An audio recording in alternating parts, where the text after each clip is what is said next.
Bien-aimé, que dirais-tu à un roi qui serait devant toi?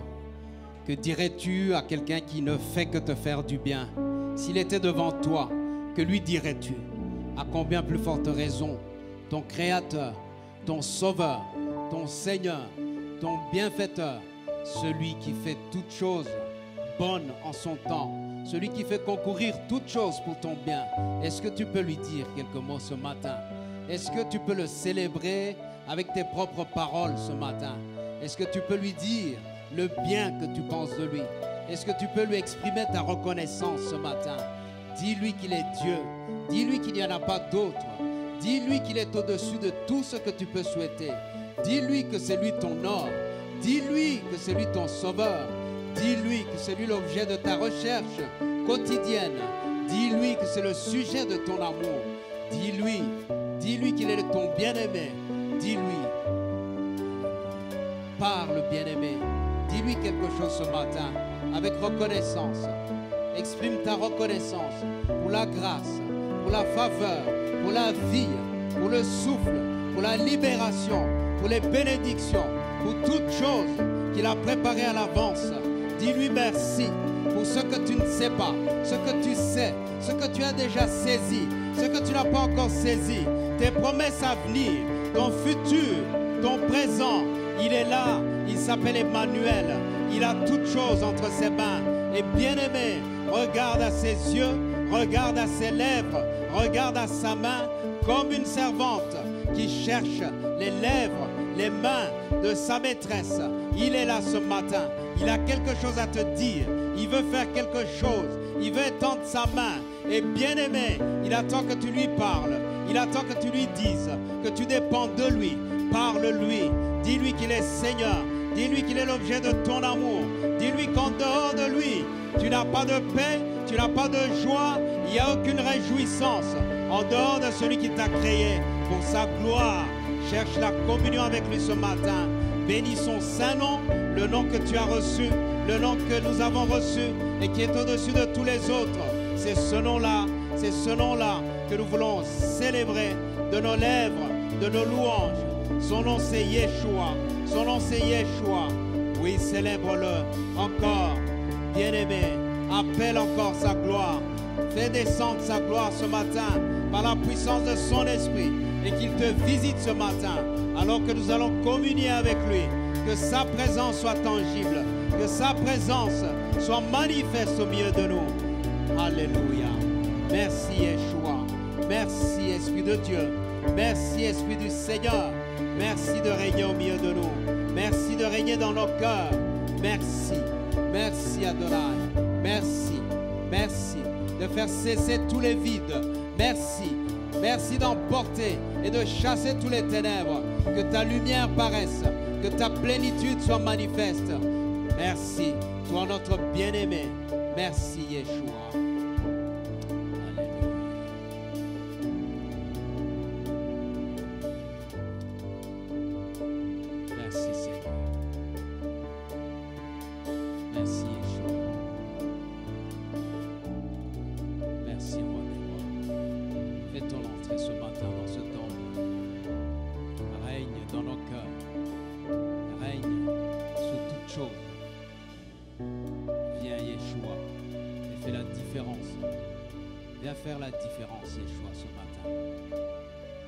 Sortir comme nous sommes entrés, parce que c'est dans ta présence.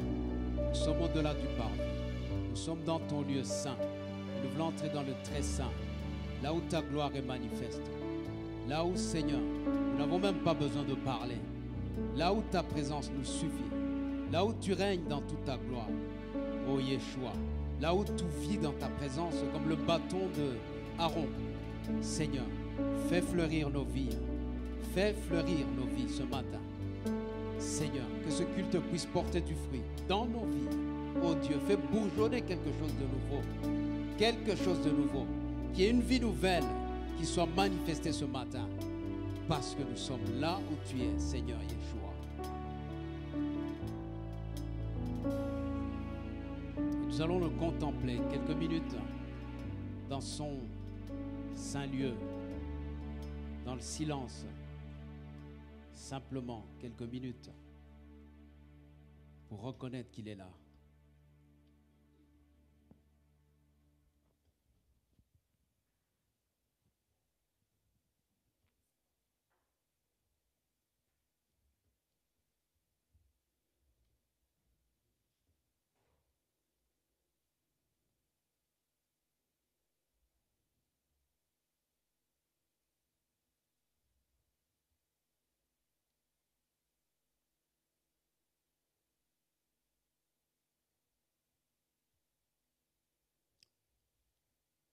Alléluia. Merci Seigneur. Bien-aimé, si tu ressens le poids de sa présence, acclame-le parce qu'il est là. Pousse des cris de joie parce qu'il est là. Pour te faire du bien ce matin, pousse des cris de joie. Encore une fois, acclame, acclame-le. Seigneur, nous reconnaissons ta sainte présence. Par ta sainte présence, nous sommes confortés, nous sommes consolés, nous sommes fortifiés ce matin. Merci d'être là, Seigneur. Merci, Dieu de gloire. Merci, toi qui t'es fait homme, pour que nous puissions redevenir ce que toi, tu as préparé. Adonai, merci. Merci, chorale. Est-ce qu'on peut les encourager encore une fois par nos acclamations?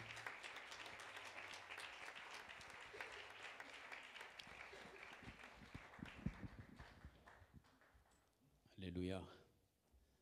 Pendant qu'ils descendent, salue ton frère, ta soeur, à ta gauche, à ta droite. Dis-lui, attends-toi à la présence du Seigneur. Il est là. Tu seras fortifié ce matin.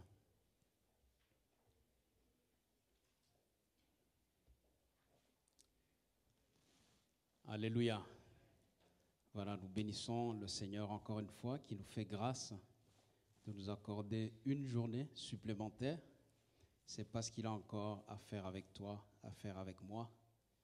Et nous vivons, nous qui avons reçu le Seigneur, déjà dans l'éternité. Ce qu'il a commencé continuera et ne s'arrêtera jamais. Nous serons sans cesse devant son trône pour le louer et l'adorer. Et quand nous venons ici dans l'église, nous devons penser à ces choses. Nous avons quelque chose à donner au Seigneur. C'est le fruit de nos lèvres qui confessent sans cesse sa louange. Alléluia. Voilà, nous allons prendre deux passages. Genèse 14.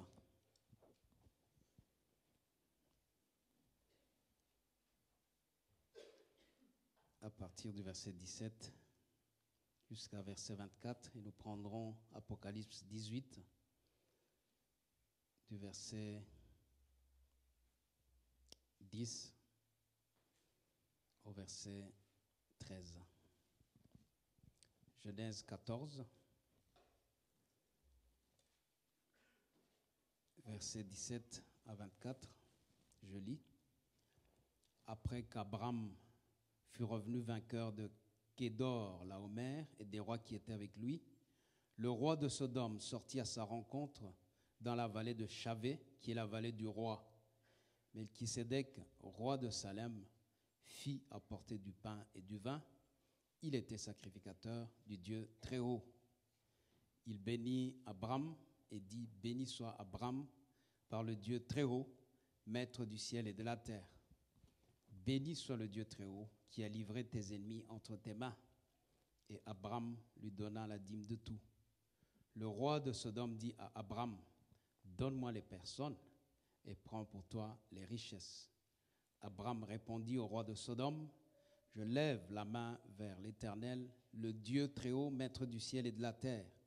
Je ne prendrai rien de tout ce qui est à toi, pas même un fil, ni un cordon de soulier, afin que tu ne dises pas, j'ai enrichi Abraham. Rien pour moi. Seulement, ce qu'ont mangé les jeunes gens, et la part des hommes qui ont marché avec moi, Aner, Eshcol et Mamré, eux, ils prendront leur part. » Apocalypse 18, à partir du verset 10. Se tenant éloignés dans la crainte de son tourment, ils diront, « Malheur, malheur La grande ville Babylone, la ville puissante, en une seule heure est venu ton jugement.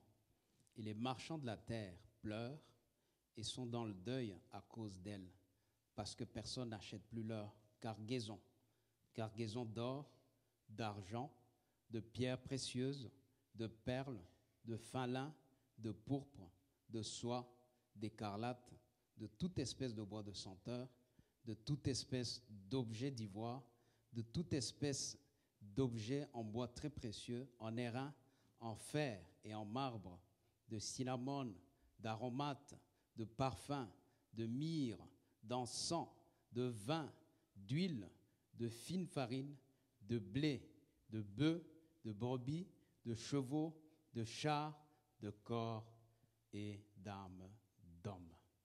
Alléluia. Bien-aimés, nous sommes dans cette année où nous allons travailler sur l'exercice et la pratique du sacerdoce. Donc, juste rappeler que nous sommes un sacerdoce royal et que le Seigneur nous a établis en même temps comme roi, mais en même temps comme sacrificateur. La dimension royale, c'est celle qui permet de régner sur terre, et la dimension sacerdotale, c'est celle qui établit un lien entre ce qui est terrestre et ce qui est céleste. Et donc, pour régner, un roi a besoin de la dimension du sacerdoce, surtout quand ça ne va pas. On a vu plusieurs exemples, à l'instar de David, quand il était à Tsiklag et qu'on était venu piller le camp en portant femmes, enfants, biens, etc. Il a dû consulter l'éphod, il a dû consulter le sacrificateur Abiathar pour récupérer tout ce qu'il y avait. Nous avons vu aussi l'exemple d'Esther, par exemple, qui, alors qu'elle était reine, son peuple est appelé à être exterminé, mais il y a une loi qui lui interdit d'entrer chez le roi, parce qu'on disait que la loi des Mèdes et des Perses, personne, même le roi, ne pouvait violer ou passer outre cette loi. Pourtant, c'est dans la prière et le jeûne, c'est-à-dire dans la dimension sacerdotale, que Esther va trouver la force de braver et de casser cette loi millénaire. Elle entrera et son peuple sera sauvé. Donc, le but est que chacun puisse reconnaître que dans ce que le Seigneur nous a donné en tant que sacrificateur, il y a une vraie puissance. Alléluia. Les rois de la terre, également, pour régner et pour arriver dans certaines dimensions, ont également besoin, à un certain moment, quand ils sont plafonnés, quand ils sont arrivés à un terme ou à une limite de ce qu'ils peuvent exercer comme pouvoir, souvent ils vont vers une autre forme de sacerdoce. Mais dans le monde occulte, c'est la même chose pour le succès, pour toutes ces personnes qui veulent régner sur terre dans un domaine ou un autre. Toujours à leur côté, il y a un pouvoir occulte, il y a un pouvoir spirituel qu'on peut appeler aussi sacerdoce. Dans ce qui nous concerne, en Genèse 14, vous connaissez cette histoire. Donc, c'est une guerre qui se passe entre deux camps royaux. D'un côté, 5 rois, de l'autre, 4 rois. Mais dans cette bagarre, le neveu de Lot et toute sa famille, et tous les biens, le peuple qui était avec, est pris en otage.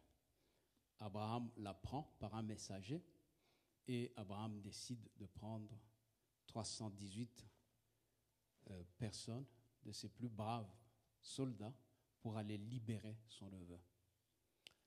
Il le fait et pendant qu'il va à la rencontre du roi de Sodome, il croise un personnage inconnu, Hébreux 7 en parle, un homme qui s'appelle Melchisédek. La Bible dit qu'il est sans généalogie, ni père, ni mère.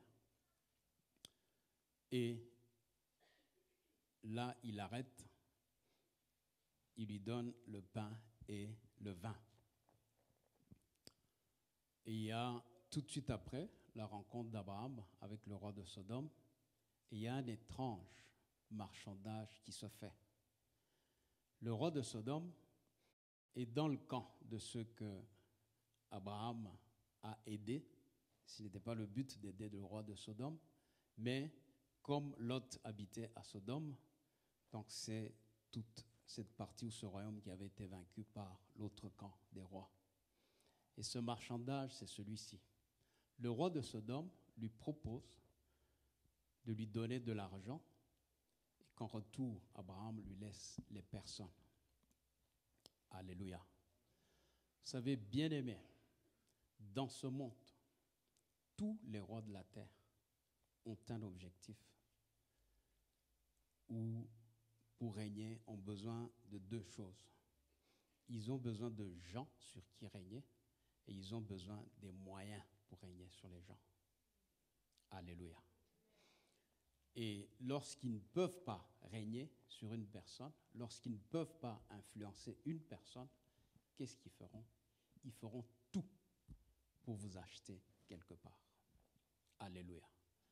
Je le dis parce que dans Apocalypse 18, c'est le même système. On parle de Babylone, c'est un système, tout comme le roi de Sodome représente le prince de ce monde, Satan, et son système.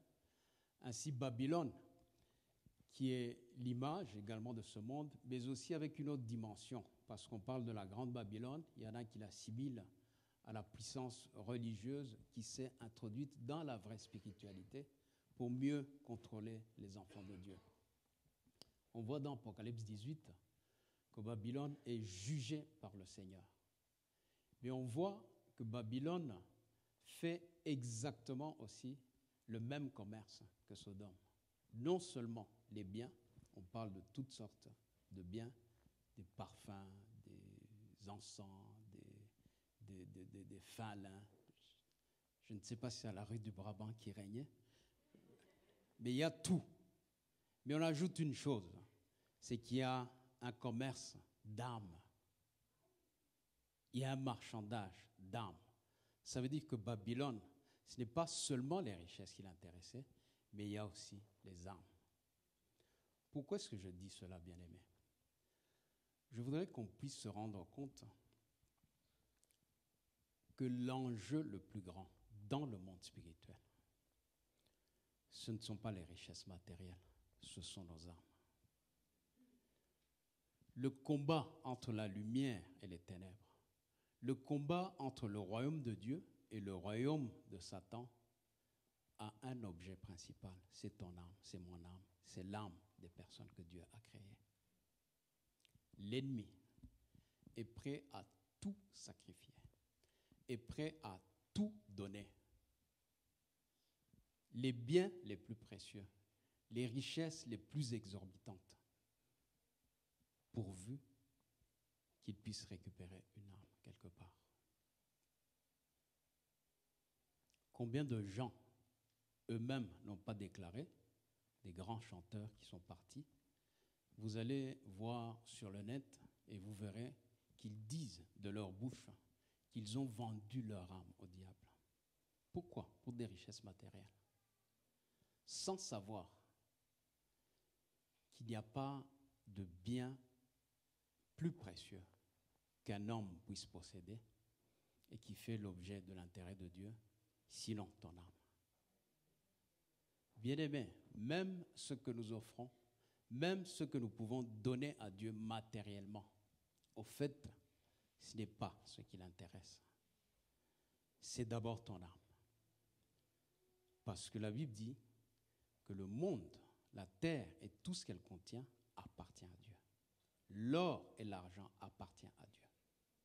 Et simplement, lorsque nous venons offrir, lorsque nous venons donner au Seigneur, il y a une chose que nous faisons, c'est que nous reconnaissons que nos âmes qui ont été rachetées par lui sont plus précieuses que ce que nous pouvons leur apporter. Alléluia. Et dans cet intérêt-là, ou dans cette dualité-là, les richesses matérielles et la valeur de l'âme, quelles que soient les richesses, 1 Pierre 1, 18, 19 nous dit ceci, que nous avons été rachetés, non pas par de l'or, non pas par de l'argent, non pas par des choses précieuses, des pierres précieuses, mais par le sang précieux de Jésus-Christ. C'est le prix de mon rachat, c'est le prix de ton rachat. Et bien aimé donc, n'expose jamais ton âme. Ne permets jamais que ton âme, que ta vie soit compromise à cause des richesses extérieures. La vraie richesse, c'est ton âme. Le bien le plus précieux, c'est ton âme. Ce que le Seigneur n'a pas racheté au prix de son sang précieux, ce sont toutes ces choses. La chose qu'il a rachetée, la plus précieuse, et qui n'a pas de prix sur terre, c'est ton âme, c'est mon âme. Alléluia. Et dans l'Église, Babylone s'est introduite au point où même dans l'Évangile, l'ennemi s'est tellement introduit, déjà à l'époque, que Paul parle d'un autre évangile. C'est-à-dire qu'on peut vous annoncer l'évangile, mais qui n'est pas l'évangile de Christ. On peut faire figurer Christ dans les prédications, dans un type d'enseignement, mais sans que Christ soit l'objet principal de notre poursuite, sans que Christ soit le maître et le Seigneur de nos vies, et que plutôt les richesses sont mises en avant. C'est ce qu'on appelle l'évangile de prospérité. En soi, la prospérité fait partie de l'évangile, mais ce n'est jamais l'objet principal. L'objet principal de l'évangile, c'est Christ lui-même. Alléluia. Christ lui-même. Et 3 Jean 2 dit ceci, pour montrer que nous n'avons rien contre la prospérité et que l'évangile même nous encourage à être prospères, mais à une condition. 3 Jean 2 dit ceci, je souhaite que tu prospères à tous égards, que tu sois en bonne santé, comme prospère l'état de ton âme. Alléluia. C'est qu'une prospérité indépendante de celle de ton âme va te perdre. Alléluia. Et que Dieu veut t'enrichir. Dieu veut que tu sois en bonne santé. Dieu veut que tu aies les moyens, mais à une condition, que ton âme prospère et que tu ne sois pas soumis au système babylonien, au système du roi de Sodome. Que tu puisses réaliser qu'il n'y a pas d'échange possible entre une âme et des richesses matérielles. Que tout ce que tu dois chercher, c'est d'abord travailler au salut de ton âme. Même si tu es sauvé, mais la Bible dit que nous devons travailler avec une entière persévérance au salut de nos âmes. Il y en a qui ont bien commencé, qui ont mal terminé. Que ce ne soit pas mon cas, que ce ne soit pas ton cas. La table qui est devant ici est là pour te rappeler le prix du rachat de ton âme. Alléluia. Ne le vois pas comme un simple morceau de pain azime, comme simplement du jus qui est là présenté. Vois-le comme le corps, le sang de Jésus, et c'est le prix de ton âme. Alléluia. C'est la grâce que nous avons chaque fois que nous nous réunissions, de présenter cette table, de communier à la Sainte Seine.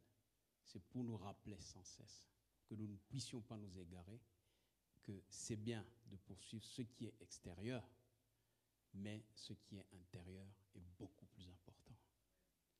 Parce que le jour où nous quitterons cette terre, nous n'emporterons rien de ce qui est extérieur.